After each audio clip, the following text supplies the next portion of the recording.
Hi, I'm Megan McCormick. Make sure to listen to my friends on the Detroit Sports Podcast Network.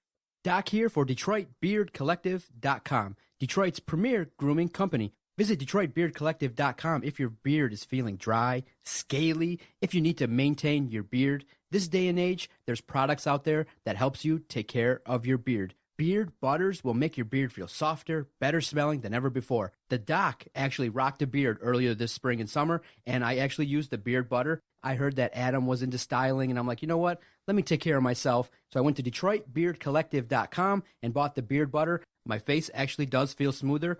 I definitely checked out the products at the Detroit Beard Collective. They got great t-shirts, oils, the ultra-popular Beard Crate, which is a wide assortment of a bunch of different Detroit Beard Collective products. So definitely support those who support us, DetroitBeardCollective.com. Hey, everybody, this is Freddie Cohen of ESPN Radio. When I'm not talking about breaking news or breaking news on ESPN Radio, I'm always a fan and listen to the Detroit Sports Podcast, and so should you.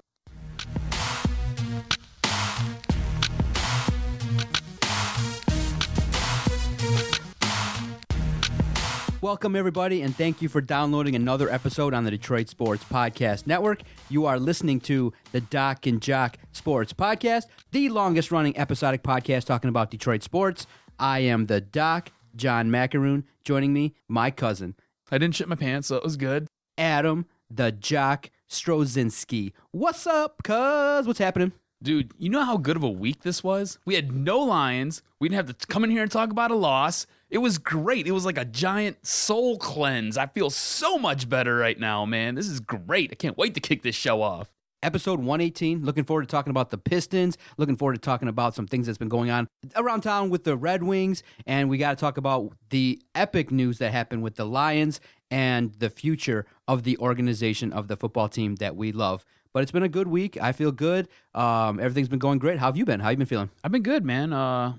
Did another episode with Justin on the web show there. It's a lot of fun. I feel like I'm getting a little bit more comfortable. I had one buddy who sat there and watched it and sent me a message like, hey, you didn't look like you shit your pants this time. And I was like, yeah, I didn't shit my pants, so it was good. So, you know, everything's good, man. Hey, we're moving along. We're doing big things, and, you know. And we're talking about the WXYZ.com Monday webcast with Justin Rose and Adam Strozinski. Now peeks in from time to time. I love seeing it. You're doing great, and you got a chance to talk about the Michigan State college football, what they've been going through. And no, you definitely held your own. I like the way they set up the camera this week. You did a great job. I wasn't in the little guy chair, and I had my hair cut, so yeah, it was good. And now you're like myself. Now you're getting yourself out there, talking a little bit more. Heard you on 690 AM. The internet stream is pretty good. I liked it. I enjoyed it. I really wanted to call in when they started busting out the Barry Manilow on the radio. I was like, you should have. It was good. You did a good job on that. That's Dr. Paul. Dr. Paul does a real interesting show. It's all about like family talk and I don't know, different things like that. So he does a good job with his show. All right, let's try not to be the Dungeon of Doom this week. Let's try to be positive. Let's look at some things that have been going great in the world of Detroit sports. Did you get a chance to peek in on the Pistons this last week? They've had a solid week. That game versus Portland was unbelievable. Reggie Jackson tied a Piston record with 26 points in the fourth quarter. They shocked everybody, and they literally, even Stan Van Gundy said, you know, in my time coaching, I'd never seen something like that, where the Pistons came back and really got a good quality win versus an NBA team that a lot of people respect. Did you hang 41 points in the fourth quarter?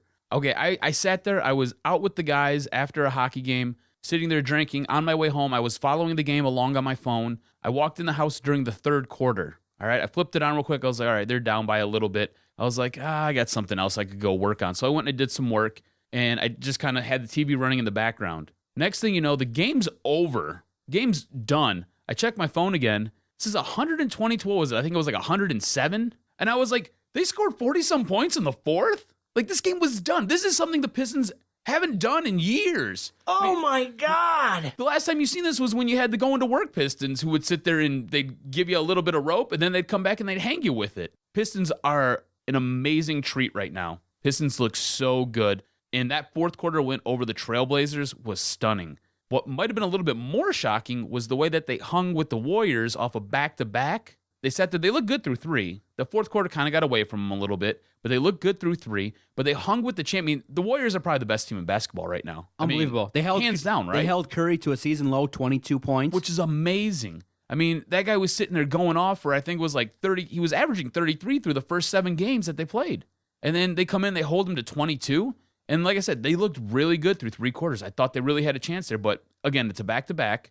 That's almost, anytime you play a back-to-back like that, it's almost guaranteed a loss. Now you're playing a back-to-back against the defending champs, the best team in basketball at this time, and you're playing against probably the best player in the game at this moment with Steph Curry, and you hold him to 22? That's impressive as well. What's been impressive, too, is that what do we ask for? What do the Pistons fans, what have you and I been clamoring for? A superstar. And maybe, just maybe, we found one, and one that's now showing what he can do at the young age at 22. Andre Drummond, winning the Eastern Conference Offensive Player of the Week 2 weeks in a row, and he's averaging 20 and 20. That's outstanding, and he's a solid inside presence. His offensive game is evolving, and I'm like, wow, dude, he's getting inside. He allows the Piston offense to kind of flow through him, and that's why you can shoot high percentage threes and high percentage shots, in that if you kick it to him, then the defenders go to him. He draws a lot of attention. You can kick it out. His numbers versus Portland were outstanding. Now, of course, the back-to-back he didn't do as well, but he's still a force. That guy's a rebounding force, and gone are the days of 8 points, 4 rebounds. That's done. He's double-double guy. He can be the heart of the team, like a Draymond Green. And you saw what the Pistons were able to do versus the best team. And in the end, there were too many turnovers and there were too many mistakes that they made. And versus a team like Golden State, wow, they are running so efficiently. I was like, this is nice basketball. I was impressed with Golden State. I didn't last. I fell asleep at the start of the fourth quarter. But the first 3 that I saw, I was impressed. I liked what I saw. I liked where the Pistons are at now, and I'm very happy, and I'm in. I'm going to catch more games this year for sure. I think you might be forgetting about another possible superstar who may be on the rise, and that's Reggie Jackson. Reggie Jackson's leading this team in points right now. He is basically the straw that stirs the drink on this team. He controls everything. If he can keep his turnovers down, though, he's going to be a stud. And I think if you need a big 3 to win a championship, we've got at least 2 of the big 3. Mm-hmm. So I'm really impressed with where the Pistons are right now. Andre Drummond, Reggie Jackson, those guys are outstanding right now, and they have some good chemistry working. I've been so impressed. And like you were saying, the one thing about the Pistons that we can say is their defense is solid. They are staunch and stingy on defense. When that game started to get away from them against Golden State, they sat there and they revved it up that second half, and that defense took over, and that defense helped keep them close. And that's going to be something to watch as this season progresses along, because if they're kind of getting blown out a little bit early in a game, at no point do I feel like that game is way out of their hands. I feel like they can turn that defense on, lock it down, and next thing you know, they're back in the driver's seat, and you may have an incident like you had when they played the Trailblazers, or you may have an incident like you had when you were in the third quarter against the Golden State Warriors, when you climbed back into that game in a game that was actually out of your grasp. You've now pulled back into it, and now you can take over this game. Obviously, we have to talk a little bit about the Lions because we can compare a little bit. But the moves that Stan Van Gundy makes actually come to fruition. What did we talk about last podcast as being something that was a concern? Secondary scoring, the second unit. So obviously, what did Stan Van Gundy do? He made an adjustment. He said, okay, Morris is a guy that maybe we can put into that second unit, start him off in the game, then take him out a little bit, give him a spell. Then when the second unit comes in the second quarter, there's Morris with Stanley Johnson, and boom, the problem was solved. He added some spice, he added some offense. The emergence steadily of Stanley Johnson also helped that second unit. So Van Gundy didn't wait. He didn't wait 10 games for that second unit to kick into gear. He didn't wait 12 games and been like, well, this is what we're doing, we're not executing. He saw, whoa, we had a game where we only had like 2 points on the second unit. He made a move. He put Morris in there, and Morris is a guy that's been a refreshing addition, and I loved his comments after the Phoenix game when he played his brother. He's like, Detroit fans are way better than Phoenix. This ain't Phoenix. This is Detroit, and that's right. If you work hard, if you put forth an effort, and you don't talk stupid like another organization does when you talk to the media, we're going to get behind you. The moves that the Pistons have made have done well. They're sitting okay. They're in the midst of this West Coast swing. I'm looking forward to the game versus Sacramento. They should dominate a team that's not that good. How good does Stanley Johnson look when he's not pressing? When he doesn't feel pressure to go out there and actually make sure the ball goes into the basket? How good does he look? In that game against Golden State, I think he had 20 points that game. And at certain stretches, he commanded a double team. He commanded the ball, and he sat there and he got his shots. He looked good. He looked real good. There's something promising there. I know I wasn't a huge Stanley Johnson fan when they drafted him. I didn't want him. I wanted Winslow. So I think he's going to make me eat my words. I really do believe he's going to make me eat my words here. Yeah, on the Motor City Sports Rant podcast, Vinny pulled up the numbers, and I think Winslow's playing like 28 minutes a game, but he's only averaging 7 points. So it's not like he has a highlight dunk to his name already, but it's not like he's dominating where we're all saying like, oh my gosh, why did we draft him? No, Stanley Johnson, I think, is going to be a nice fit when he evolves later on in the year. And then, remember, we still got another effective point guard, hopefully, when he comes back waiting in the wings. Brandon Jennings has come out, and he's been like all over Twitter, been like, wow, our start's great. I will accept a second unit role. I'll come off the bench. And if you can have a bench of Brandon Jennings and Stanley Johnson, it's all gravy. Dude, if you can get Brandon Jennings to come back and play the way he was playing in that small stretch before he got injured, that second unit is going to be something dangerous. You can technically roll 2 units out at any point and feel confident that they're going to keep you in a game and possibly win you a game, which is going to be amazing. It's something we haven't been able to say about these Detroit Pistons in when Isaiah played, maybe? Because even when you had to go into work Pistons, you still didn't have a full second unit that you could just roll out there and just expect them to do what the first unit was doing. You didn't have that. You had guys you would plug and play, and you had to do some coaching around that. But dude, it'll be amazing. The way Stan Van Gundy is coaching and building this team, it is something amazing to watch. And maybe the unsung signing is probably Marcus Morris. I mean, his first couple games that he's come out and he's played, the guy has shined. He has sat in there taking command of certain ball games when they needed him to. Other ball games, he has sat there and he has done a great job defensively to help turn that tide. This guy is playing extremely well right now, and he fits into what Stan Van wants to do. And I think that's probably the best thing. Stan Van's not out there trying to get this superstar, that superstar, trying to go out there and make the big splash. He's looking for pieces to a puzzle to build his team and build it in the image that he wants it built in. And I think it's amazing to watch it play for the first, 8-9 games of the season. You know what's nice to hear? It's nice to hear the Pistons high ranked in the power rankings. Mark Stein, ESPN, had them 5th behind Golden State, Cleveland, Atlanta, San Antonio, Detroit. It's nice to see the Pistons top 5 in the power rankings in the NBA. It's good because why? They're well coached. They have, an inside presence. They have a young superstar in Andre Drummond, only 22. And whether or not you believe his strong performance is due to the contract, whatever it may be, he's 22 and he's balling. When you put up numbers like 29 points and 27 rebounds, you're getting people's attention. And now he's doing it more consistently. Him playing this well is opening up that offense. It allows guys like Blake, it allows guys like Reggie Jackson to have easier shots because the defenders are not right up in their face. Because if they do, boom, you kick it down to Andre for the flush. Another factor that's great for the Pistons, like you said, the defense. And I like that. I like the defensive effort. I like the fact that they're getting to the shooters quickly. Teams are not just making buckets easily. And when a team like Golden State pulled ahead, it wasn't like the game was over like in years past. They are competitive, which means that, hey, if a team gets up 7-8 last year, click, button was off. Game was done. Game was done. Now you can watch a game and be like, okay, we can make the runs like other teams in the NBA and keep it a game for 48 minutes. Now, are we going to win every game? No. I still believe this team's ceiling is between 40 and 50 wins. But hey, I'm loving the product. I'm having a good time watching the Pistons, and I'm having fun having a segment on the podcast breaking down the Pistons. It's fun. But now the game. Do you remember last year, though? Oh. Real quick. Do you remember last year? I think we maybe exactly. No, I don't think they had maybe less than 5 segments on them. Yeah, I was gonna say they played 82 games, and we maybe talked about them 3 or 4 times. Probably 5. You're probably right there with 5 segments. But I mean, it's amazing that now we are a few weeks into the season, and we've already talked about them at least 2 or 3 times here. And it's amazing to actually go on Twitter and have good conversations with people about your Detroit Pistons. It's amazing. This is a great place right now, and I am so impressed with how this team is performing. And another great thing, you said the defense. Defense is key to how this team is going to win, but also rebounding.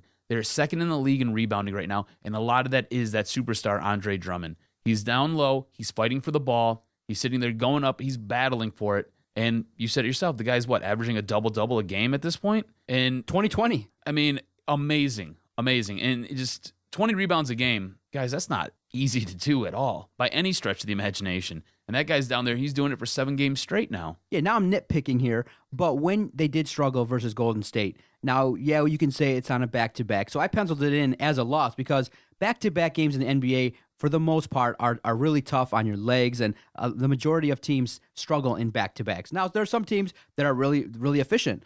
Like I said, Golden State now is off to a great start.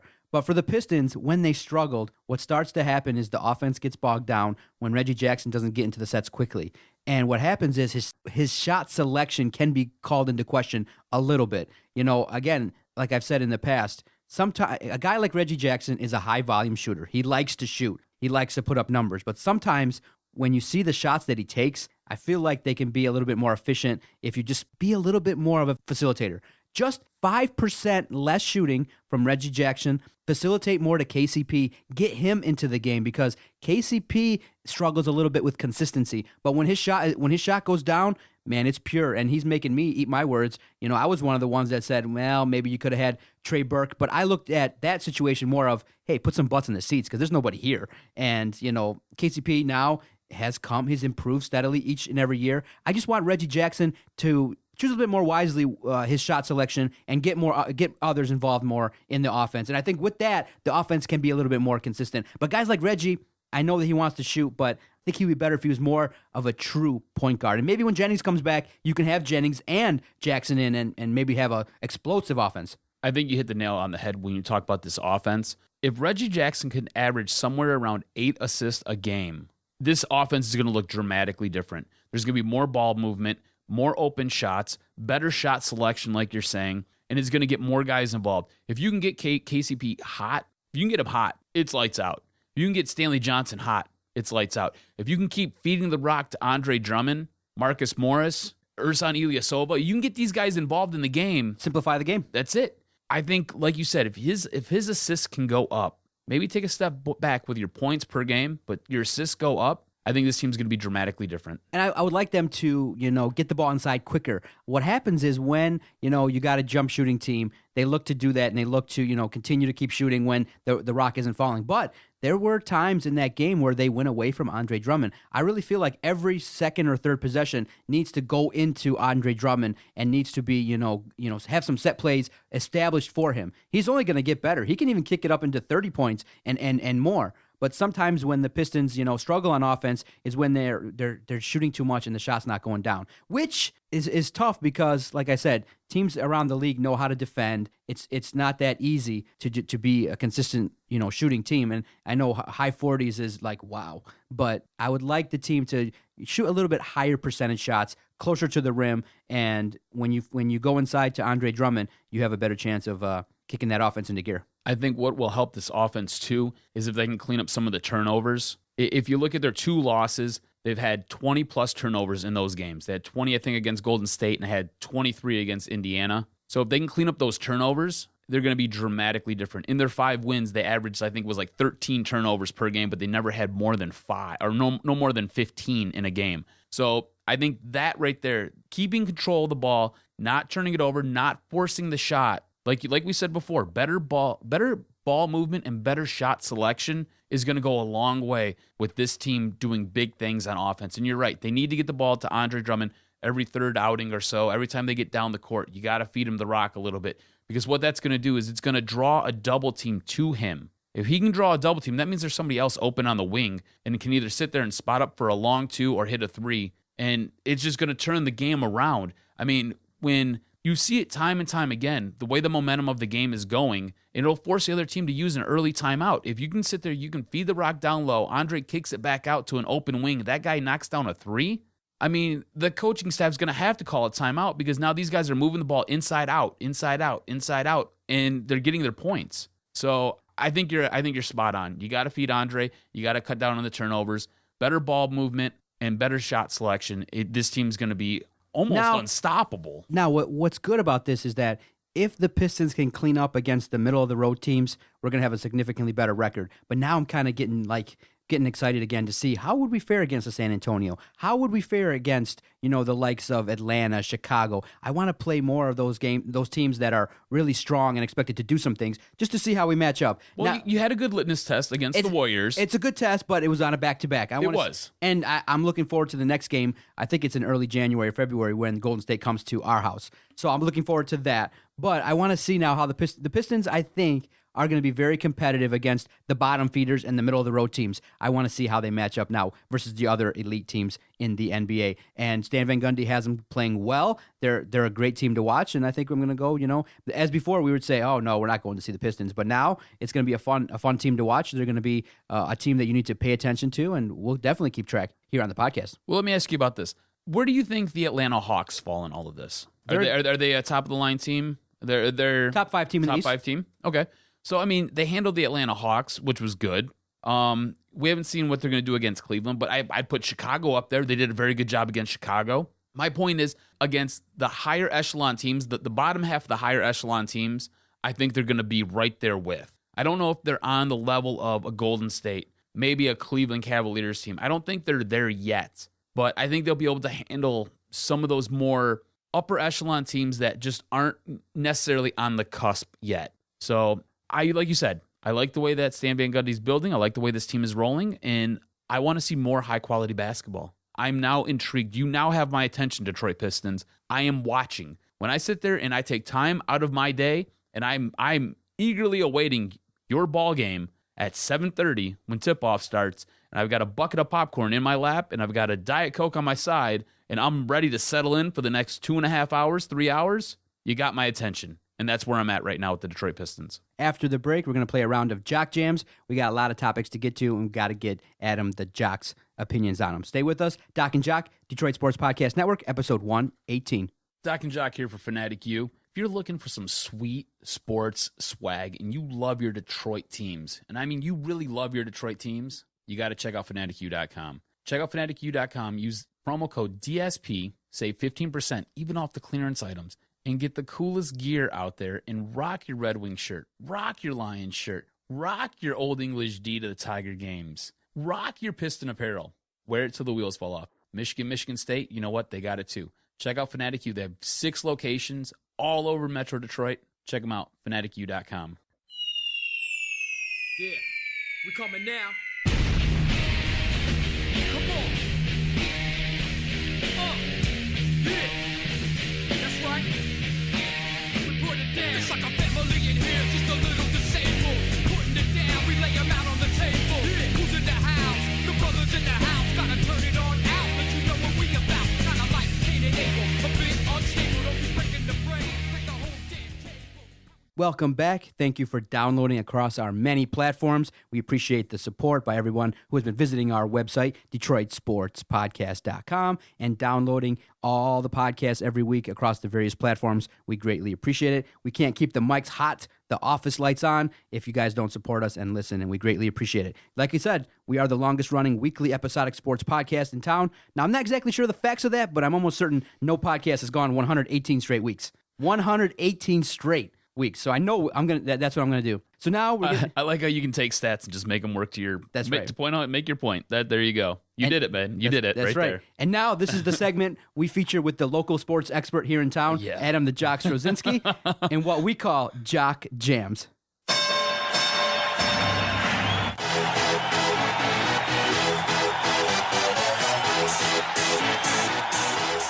See, I know I made you laugh with that local sports expert. I know. When he was saying that, I was like, "Oh God, this is gonna come back to bite me in the butt here." And there you are. Well, to tell everybody, you were on AM 690 talking about Detroit sports, and the host, you said Dr. Paul. Yes. Dr. Paul introed you as the local sports expert in town, and you went right into it. I'm like, oh, that's great. Yeah.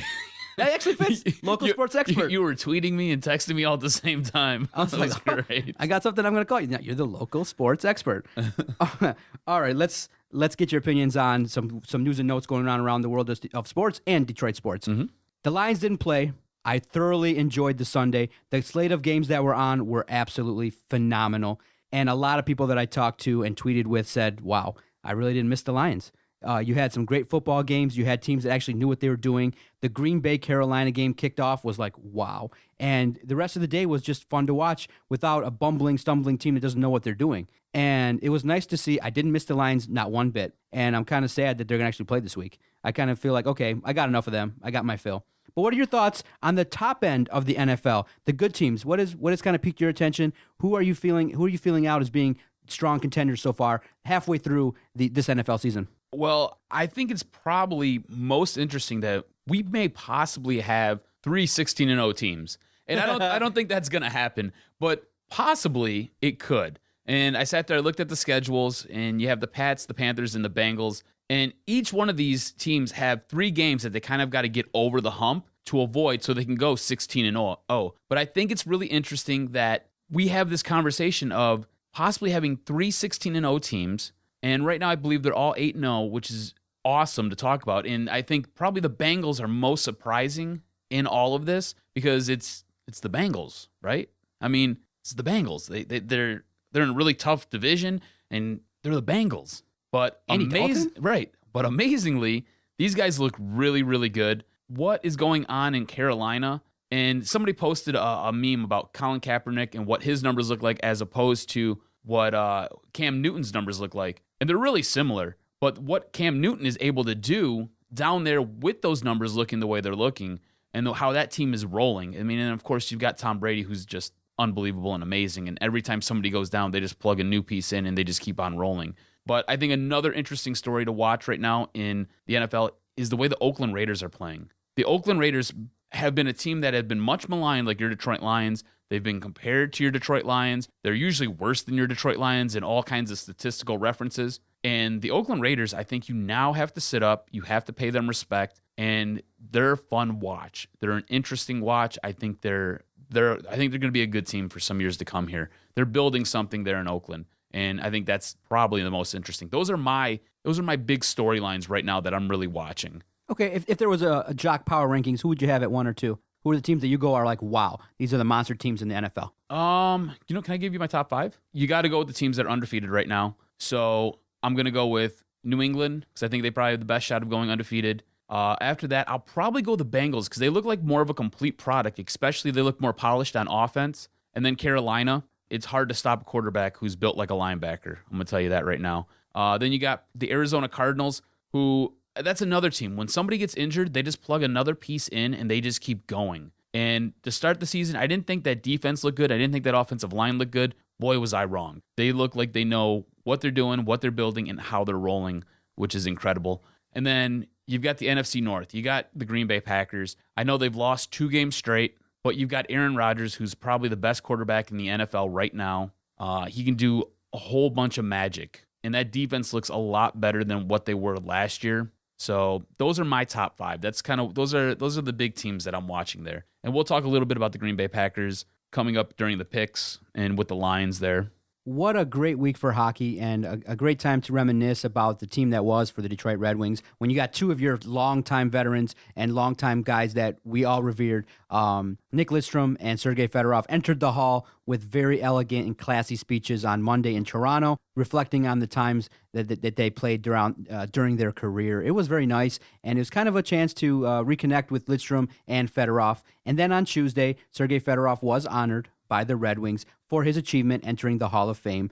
And so people were kind of interested in saying, hey, this guy who left the Red Wings in kind of a tumultuous situation, he kind of, maybe burned a bridge at the time when he, kind of forced the Wings' hand when he signed that offer with Carolina. And he didn't end his career with the Wings. He came back at the Joe. A lot of people went to see him, but the pregame ceremonies weren't covered on FSD. His number wasn't retired. A lot of people who were there or watched it on TV said, this seems like not enough for a guy that really, really helped the organization get to where they were. I don't think they would have been a cup contender without him. But your opinion, did the Wings do enough? And that debate with that 91 in the rafters, your thoughts? I do feel like what they did, you wanted more. You expected more. When they retired Nick Lidstrom's jersey, I was there, and the pregame show was spectacular. The giveaway was incredible. It was a lot of fun that day. And I know that was a jersey retirement, so it's a little bit different. But what they did, you wanted a little bit more. You expected something else. Like, you're like, is this it? Is this all we're going to get? At the time, I think people tend to forget this because of who he played with. He played on probably one of the best teams ever created in the NHL. Sergei Fedorov was, for a period there, the best player in the league. I mean, Wayne Gretzky sat there and talked about how incredible he was. Mario Lemieux talked about how incredible he was. Steve Yzerman talked about how incredible he was. And this was one of those guys who had a two-way game that translated into wins.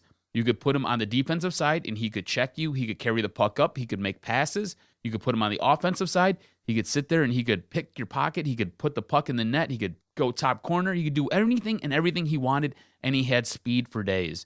So you're talking about almost a generational player here, and you just didn't get what you expected. You felt kind of let down. And I do think that maybe not this year, but I do think they will retire his number just because it seems like the fans have turned back to him now. Because for the longest time, the fans had a hard-on for Sergei Fedorov because of the way he left. Like you said, the way he left, it was bad. But I think the fans have now come back, and I think they do realize what a great player he was and what he meant to that organization. Scotty Bowman said it best. If they didn't re-sign him, they weren't winning those back-to-back Stanley Cups in 97, 98. It wasn't happening. You needed Sergei Fedorov. And I think when you go back and you watch his YouTube clips, your jaw is going to hit the table because he's amazing to watch. I mean, the guy had a 5-goal game against Washington. If he didn't score all 5 of those goals, they weren't winning that game, you know? And he did this stuff in the playoffs as well. He was amazing to watch. He was fantastic. Yes, I thought more should have been done. I thought Fox Sports Detroit should have showed some of the pregame spectacle. I thought that some of the clips that they showed, I felt like they just kind of looped the same 5 clips over and over. I really wanted more. There's a ton out there that you can go and get. I thought they maybe should have put a little bit more of what happened at his Hall of Fame ceremony in. And like I said, it just left you wanting more. I really wanted more. You know, I agree. I hope that the Ilitches put their differences aside and whatever kind of hard feelings that they may have and allow number 91 to be retired. He deserves it. He's in the Hall of Fame. He's met the criteria that the other players have that are in the rafters, and let's see how they handle it going forward.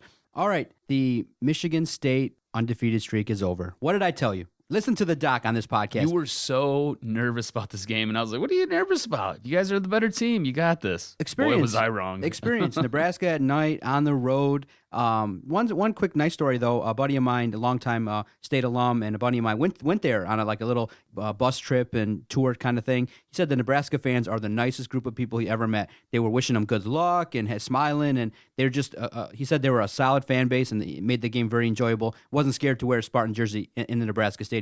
But of course I was nervous. I mean, coming off a bye week, it's Nebraska. I knew that based on the circumstances, it was going to be a tough game before the season started. But, the call was, very devastating in the end, and State didn't play all that well either. But Michigan played a great game versus Rutgers. They dominated. Your thoughts on the weekend that was for our college teams? I think MSU got screwed. If you watch that, the cornerback did his job. He used the sideline as some help. He basically funneled the wide receiver out to the sideline. The wide receiver ran out of bounds. The referee made the initial right call by throwing his hat down and then turned around and totally boned MSU. Mm-hmm. So if you're a Spartan fan, you have every right to be upset. That being said, MSU had some time to sit there and try to win that game, and bad coaching, I'm just going to put it out there, bad coaching is kind of what led to the demise of that game.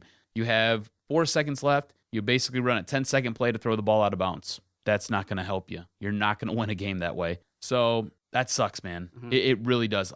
When I was watching that game, I was like, ooh, okay, well, geez, what do we do from here? You know what I'm saying? I was kind of at a loss. As far as Michigan goes, I was impressed with their win over Rutgers. It is Rutgers, though. I think what you've seen with Jake Rudock is you're going to see that when he plays lesser defenses in the Big Ten or lesser defenses on the college landscape, he's going to look good. He's going to get you 3 touchdowns. He's going to move the ball. He's going to take advantage of plays. When he plays better defenses, like an MSU, possibly in Ohio State, we're going to see how that works out. He's going to struggle a little bit. I don't think he is the best quarterback. I don't think he's a great quarterback.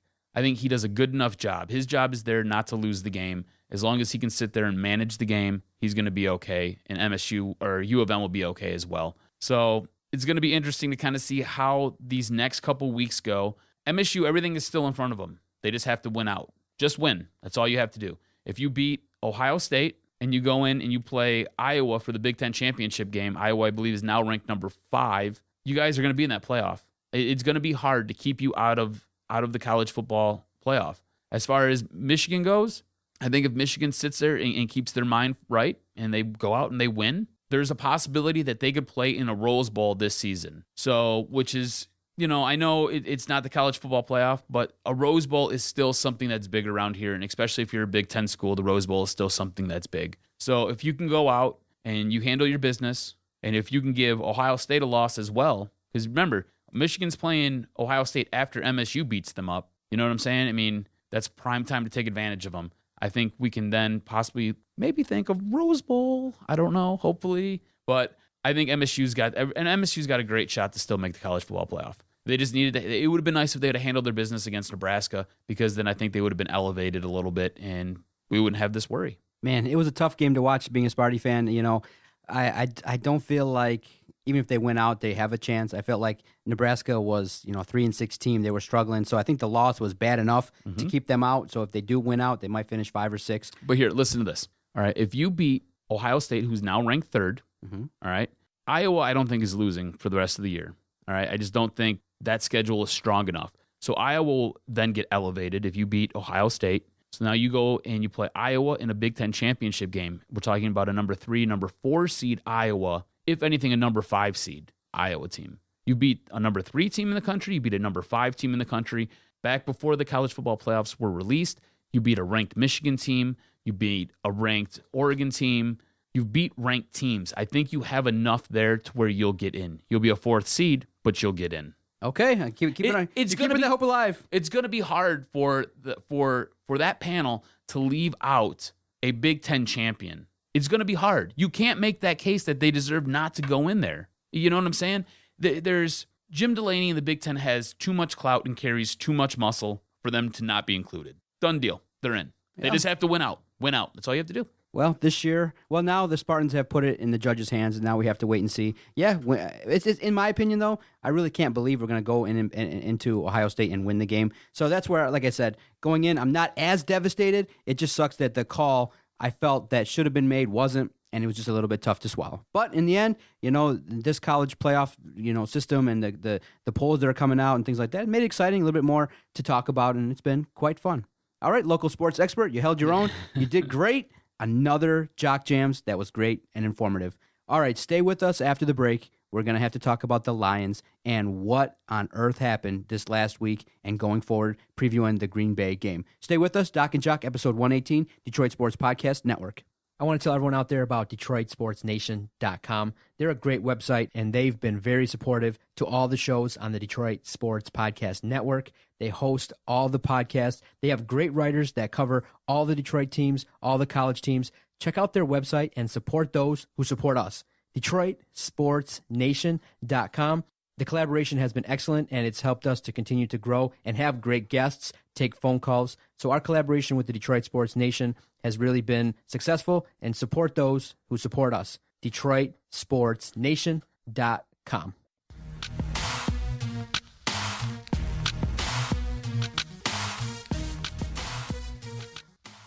All right, cuz on the webcast, you did a fist pump when you found out that Martin Mayhew was let go. It was a shocking decision. One that was made, though, and it was the right call. A lot of people could debate, well, maybe you could have fired Caldwell first and then address Mayhew and Lewan at the end of the season, but the heat got so hot, it exploded. It boiled over. It was too much, and Martha Ford laid the hammer down. She showed that she's a top-notch boss, and she now has the biggest decision in the Lions organization till this point. Who is going to lead us next? The Lions, really in the end, are the biggest challenge in the world of the NFL in terms of rebuilding a franchise that hasn't done much in their history in the Super Bowl era.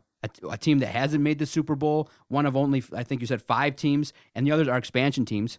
The Lions don't have a storied history of anything. 1 playoff win and no back-to-back 10-win seasons in the franchise's history. So the job of rebuilding this team is no easy one. So whoever the search firm is, whoever's going to be in charge of looking at rebuilding this, they need to get it right.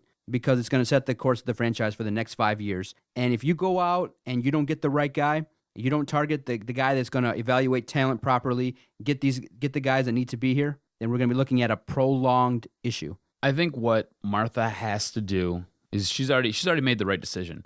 It was announced today that they've gone out and they've hired a firm to sit there and compile people that they need to sit there and interview and look at. And that's the right step. That's what they have to do. All right. They need to sit there and take this out of their hands and let football people handle football things. So you go out, you give it to the league office, you let the league office hire you a search firm. This search firm will now go out and find you the best candidates to fill that position. You're going to go through an interview process, and at the end of it, the search firm is going to give you a recommendation on who you should take. At that point, all Martha Stewart, all Martha Ford has to do is say, yeah, let's go. Sign that person.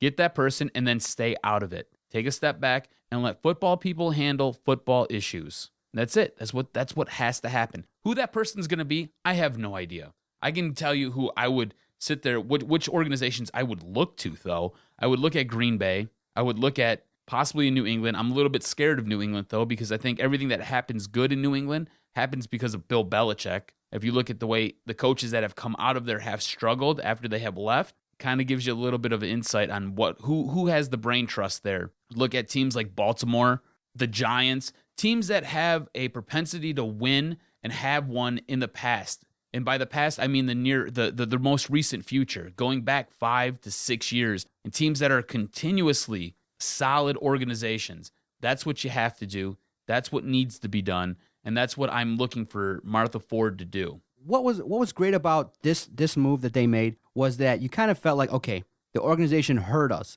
because for such a long time we bitch and moan and complain, and the status quo would happen. It kind of felt like, okay, we're kind of just throwing good money around and nobody really cares. But the heat got so hot. I mean, everybody was talking about being Lions free. More people nationally were joking and really indicting the Lions for their poor play. I really believe that it got back to the ownership that, wow, and being there in London themselves, they got to see how bad the performances were.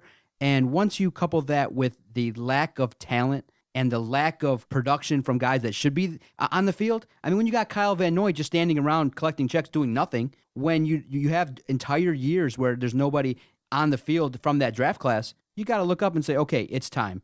And that 1-7 start coming off of last year was so devastating that it had to be done. This move had to be done. And all credit to her for doing it. I really believe they should have just did it all at once. Caldwell now is in a tough spot. Now he's become a poet, and he's giving 7-minute diatribes about him being alive and talking all philosophically. I really felt like coming back from London, he should have worn like a French beret or something and just start talking poetically to me. Roses are red, violets are blue. I'm still here. Too bad for you. Here's the thing: they couldn't cut Caldwell. They couldn't get rid of him. They couldn't fire him. And the reason why I say they couldn't is because he's a little bit of stability for that locker room. If you get rid of the head coach, you now have no stability whatsoever. On top of that, you have basically fired 4 coaches in the matter of, 2 weeks? 3 weeks now? So now you're lumping extra burdens onto the already shorthanded coaching staff that now takes over.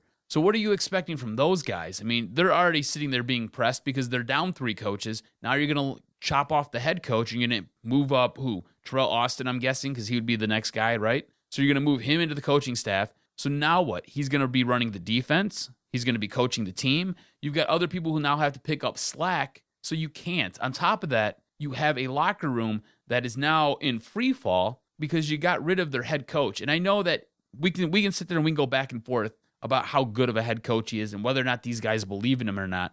But what you can't take away is that he's some consistency in that locker room. He's a voice that sits there and that they hear it every week, and they know that that's their head coach. You sit there, you blow him out, you now don't have that, and that locker room starts to kind of spin its wheels, and it ends up in, like I said, a free fall.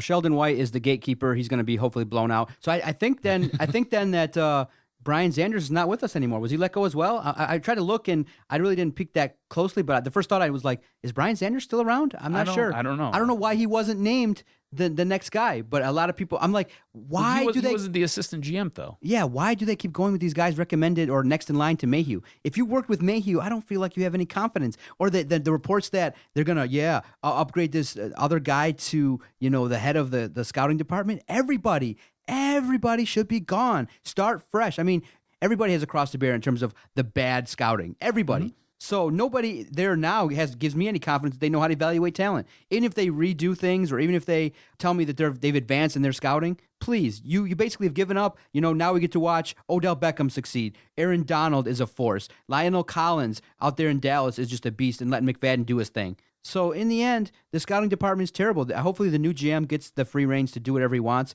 And the two leading candidates are Elliot Wolf and Bob Quinn. So I'm hoping that they go look to Which are two Green Bay. good names. Great names. I'll be happy with those two. Couple names that have, I'm not really sure what I thought about Jerry Mallory, our newest podcast host. He kind of likes Rick Spiegelman.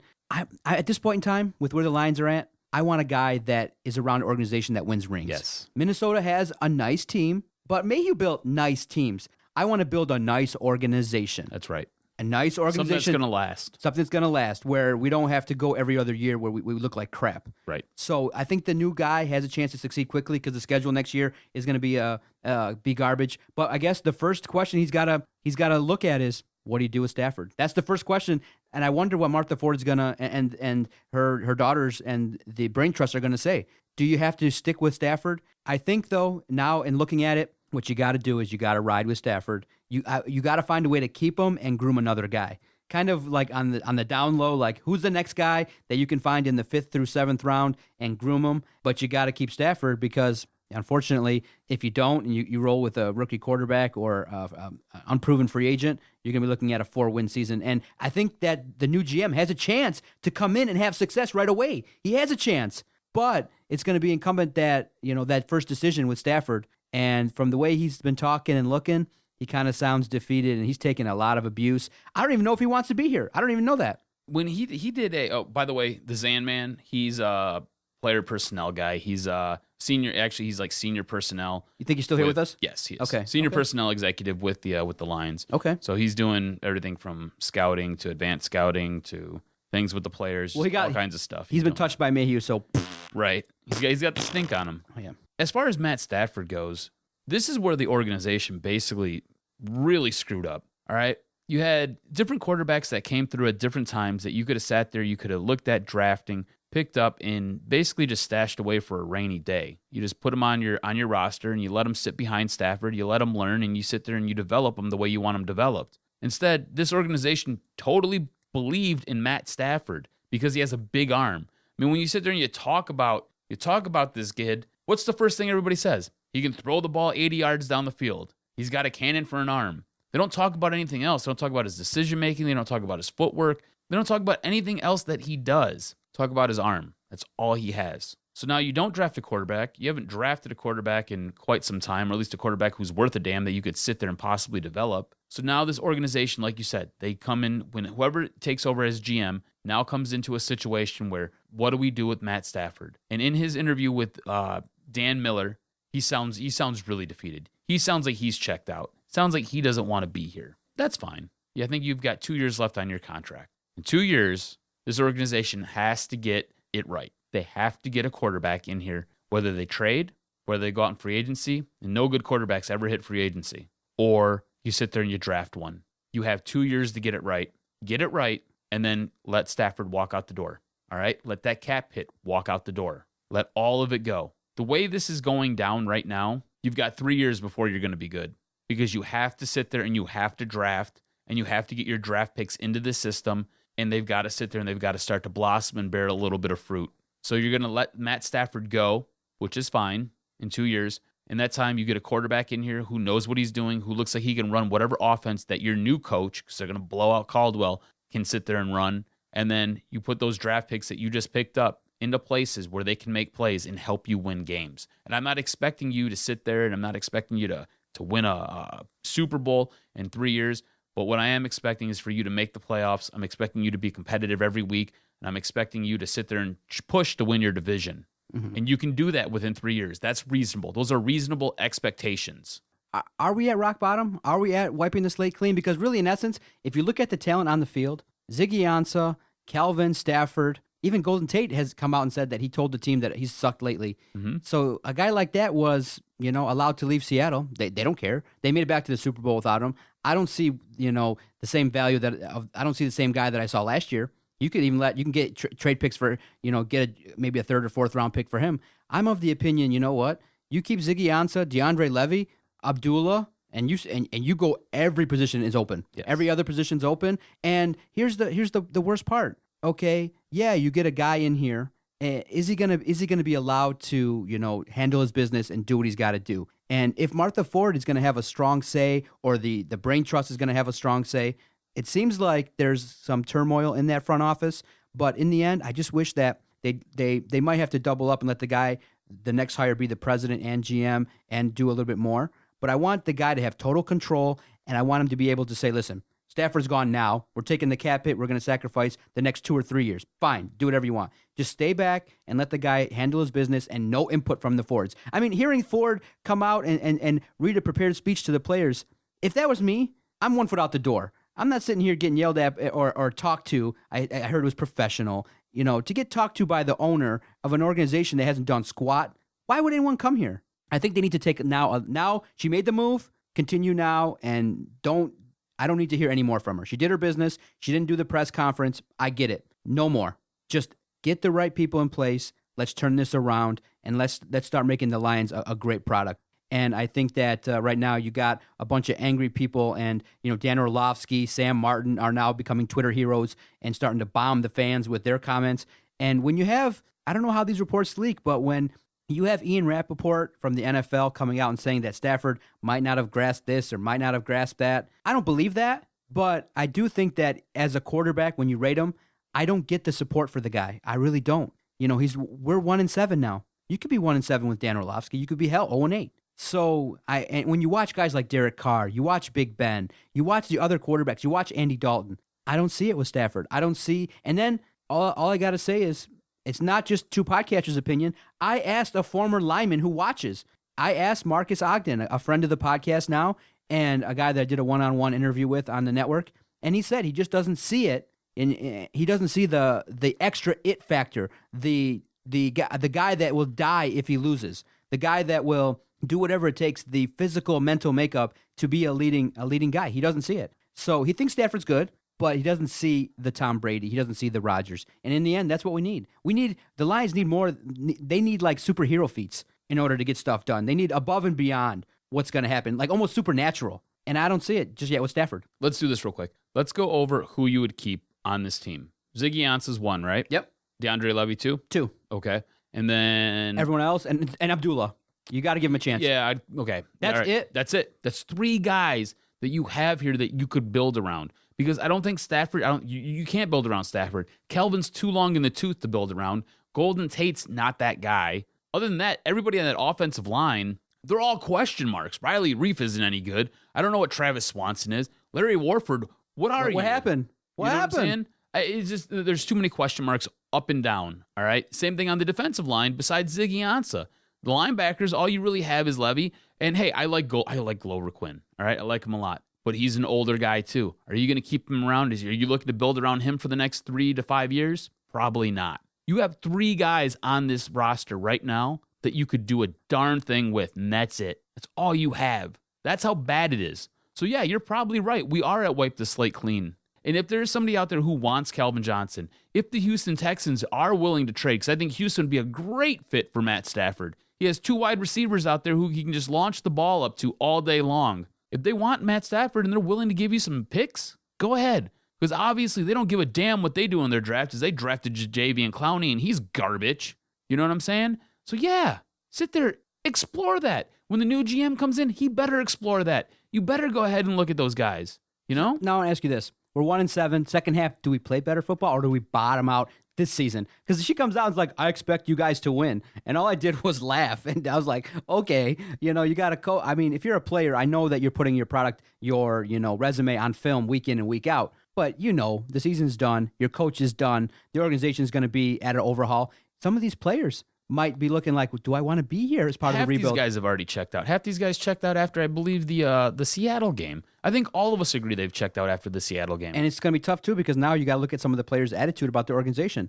Are you going to have a Tate and a Megatron want to be here for a rebuild? Maybe not. You know, it looks like right now the Lions are at a rebuild. And are the players going to be on board with that? But right now they're showing full support for Caldwell, and I think he's going to handle it. He's going to handle it well. He knows the deal. He's experienced. He's not going to get rattled by the Dungeon of Doom media. He's just going to give 10-minute press conferences and 10-minute diatribes, and let everybody know that he's still the coach until the day he's gone, and then maybe he'll just quietly go away, and we can start rebuilding and get the guys here that we need. That's all we can ask for. I think they maybe win 1 or 2, maybe 2 games the rest of the season. San Francisco. And that's it. Maybe Chicago, maybe. I don't think they win in Chicago. I think maybe they can go down to New Orleans and possibly win there because the Saints look like they're having some internal issues there.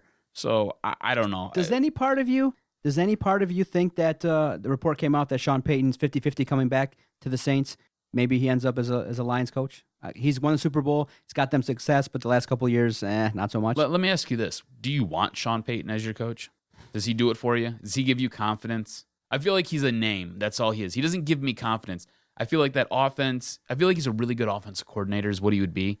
But I just feel like that offense is a gimmick. And I think the league is now caught up to it. So it's hard to do it unless you have very special pieces. When you have a Jimmy Graham, you can do it. When you have a Drew Brees, you can do it. When you have somewhat of a running game that can sit there and I don't know, catch a football out of the backfield. This guy like Josh McDaniels from the he was a retread, I know, but no.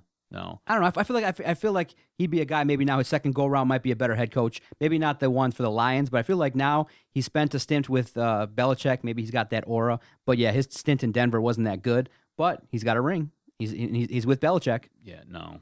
He's got Tom Brady. He doesn't. Tom Brady made him. Exactly. There's nobody out there that really you could say is.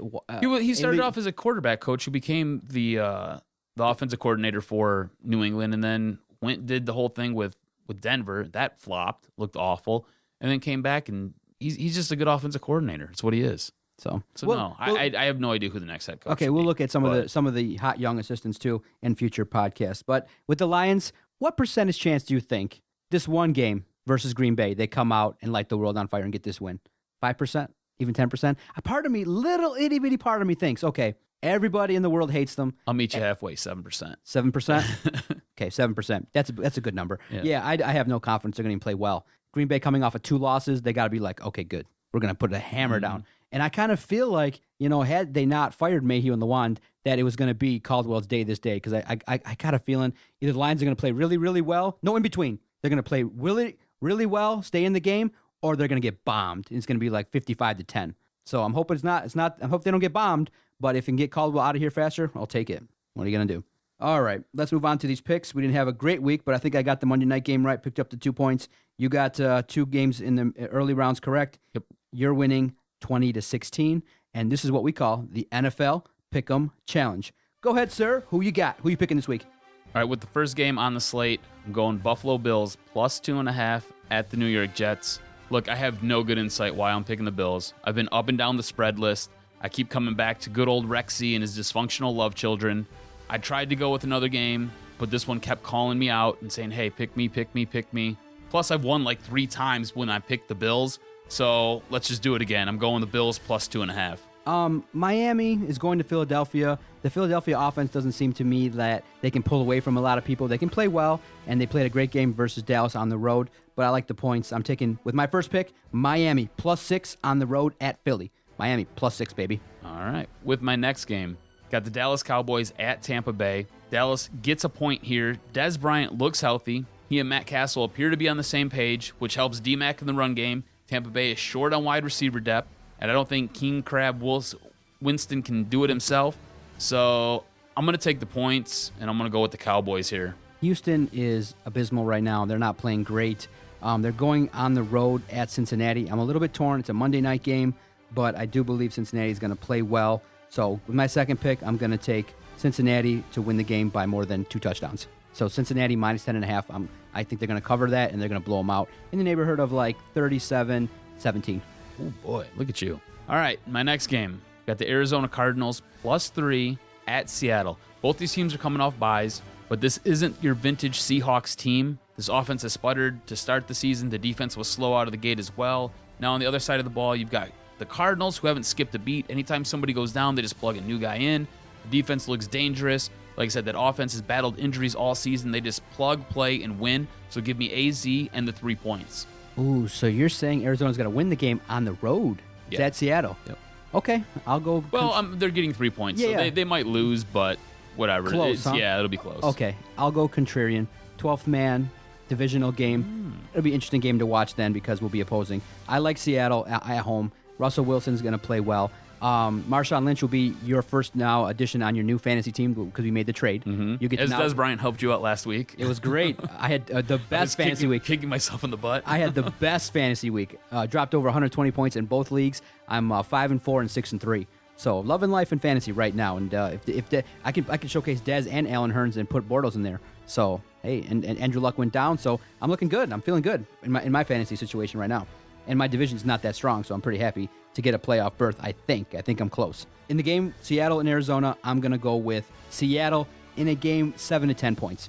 All right. So give me Seattle. Okay. I've got the Detroit Lions plus 11.5 traveling to Green Bay. Look, Detroit hasn't won in Green Bay in 24 years, and this team's more dysfunctional than last year's team. And last year's team couldn't get the job done.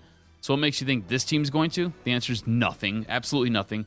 However, 11.5 points is a ton to give up, especially for a team coming off of a bye, going against a team that just traveled from one side of the United States to the other side of the United States, and both times getting their shit pushed in. So give me the blue and silver to lose, but less than 12. So I'm going to take the points here. I took the points in every game I had this week. Okay. So real fast, before I make my pick, can you run down what I picked? Sorry, I forgot. I know I picked Seattle. Yes, Who else I picked? You took Miami plus 6, the Bengals plus 10.5, Okay, got and it. Seattle minus 3. Got it. Okay, so you got the Lions in the 11. Oh, it's tough. And it's a tough pick. But since I already went against you, I have to go with what you did for strategy-wise. But, man, what's going to happen? You know, psychologically, my little psychological alerts are going off. You know, the team's embattled. Stafford is against the wall. Everybody, you know, a lot of the fans are off the bandwagon. He still has a lot of fans that support him in each and everything that he does, and they think that he'll win outside of Detroit. And that's fine. I get the support. But the team is looked at as a joke. A lot of people think that this is a really bad football team. Caldwell is, you know, looked at as considered as being dead man walking. They're trying to fight. What's going to happen? Do they fight back? I think they're going to keep it close. I do think that Green Bay has also a lot of weaknesses that they're exposing to, that they've been a little bit exposed by the teams that they've lost to on the road. So you can do some things if you can, you know, pick apart that defense a little bit, if you can have some success. But like I said, we're talking about the Lions. So in the end, they're going to lose. Let's just hope they put forth their best effort and keep it a game, because a lot of people are now making jokes as to how far into the game they're going to watch. So how long into this game is it going to be competitive? Second, third, fourth quarter? What do you think? I think if they get down early, it's all over. I think the Lions will come out. I think they'll score on their first drive because they've been known to do that a little bit. I'm going to say it's going to be competitive right up to the half. And then I think what happens is Aaron Rodgers throws a key touchdown to one of his many trash bag wide receivers that they picked up off the scrap heap that Aaron Rodgers makes look like studs. And the game then spirals out of control. Okay, I think it's going to be a close game. But now, also, too, my devastating Lions history fan is in place. Mm-hmm. I give it a 5% chance Stafford tears his ACL this game. 5% chance. Hey, that's great news. No, it's not good news. No, it is. No, look at it this way. You can at least watch the Lions. No, look at it this way. Stafford tears his ACL, right? So now you got to That's not good news. No, you got to do Dano, right? Dano is now your quarterback, and he's totally garbage. So basically, in week, what would this be, 9? Week 9, you have now locked up. No, is this week 10? Whatever week this is, I don't even remember anymore. I think it's week 10. I have no clue. Whatever, week 9, week 10. You have now locked up Number one pick, but with nobody that's really. No, but we have no idea who's out there. We don't know who. But this is the game, maybe, if the offensive line stinks. Nice with the mic. Yeah. But this is the game where maybe the devastating blow comes, where we haven't had an injury to Calvin or Stafford yet this season. But it could be, if the offensive line doesn't play well, this could be the swan song for Stafford, and you know, that would be interesting if that happened. What would happen, and the course of the franchise would be changed forever. But it's only 5% chance. But in the end, I agree with you. I think the Lions are going to play well, probably to the half. The adjustments are made, and the Lions, that's a wrap. They'll lose, and we'll be, at that point, 1-8. 1-8, baby. That's what's coming. It was. Oh, this is week 10. Yeah, 1-8. 1-8. So, yeah, week 10, secure the first-round pick. Ah, yeah, I like this. Does it make the game a little easier to watch knowing that Mayhew's gone? It's just kind of like, you know what? Now we just kind of look at situational stuff. We're not looking at this season anymore. I think what it does is it makes a lot of things better now that Mayhew's gone and that this team is a complete dumpster fire. Because what you now have, what you can offer to the next general manager and what he can offer to the next head coach is we have a draft pick that we can work with and we can build with. So we can get that first overall draft pick. We can use that. We can sit there and spur the growth of this team instantly. We can possibly trade Kelvin. We could possibly trade Stafford. If there's anybody else that anybody else wants, we can possibly trade them. And let's go. Let's build. Let's move. And I think that's what makes everything better. Knowing that Martin Mayhew had that first overall pick, you were terrified because you didn't know what he was going to do. It was like giving a baby a machine gun and setting it on auto. You know what I'm saying? It just, the trigger's going to get pulled no matter what and just going to blow everything up. So I think now this kind of gives you a little bit of peace of mind. Okay, great podcast, sir. Continue your good work and your efforts at the stations that you're working at and at the WXYZ.com webcast. Good stuff. For the Jock, Adam Strozinski, I am the Doc, John McEroon. Thank you for supporting us. Thank you for downloading our Doc and Jock weekly podcast. And we'll see everybody next week. Go Packers. I didn't shit my pants, so it was good. And all I can say is Detroit Sports Podcast scores. I hear voices in my head, they counsel me, they understand, they talk to me.